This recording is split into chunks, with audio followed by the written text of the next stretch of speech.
In light of the last 10 days and the chaos that has ensued and the fear that's rippling through so many of you, that I consistently say, please don't let yourself fall prey to fear.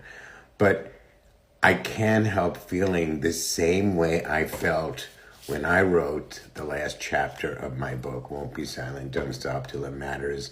And if you hear it now, I'll just give you the first paragraph because it really speaks to the moment we're in. And I think it's important for me to hear it and see it again, and for you to kind of just take a beat and listen.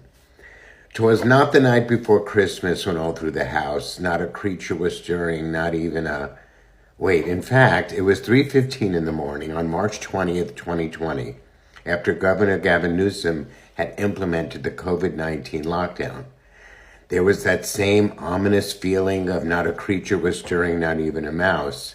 Actually, all of America wasn't stirring around that time, except for that heinous piece of shit, Donald Trump, tweaking and tweeting in the White House on his Adderall concoction, spewing nonsense about shoving bleach up someone's orifice as a possible remedy for the horrifying pandemic he had ushered into the United States due to his arrogance.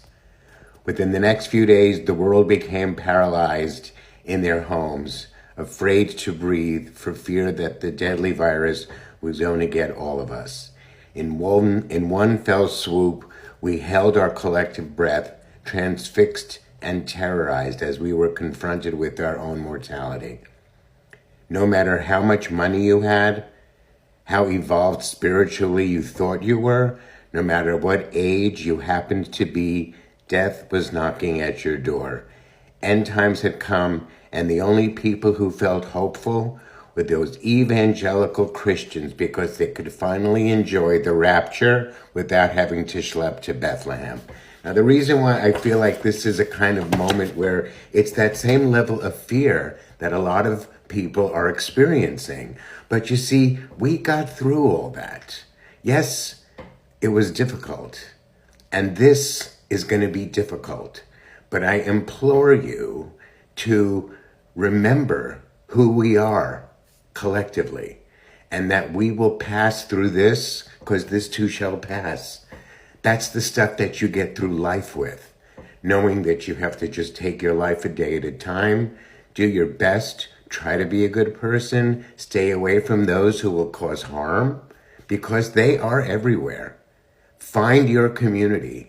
Find those few people who you trust or you care about or who you feel you have like minds with.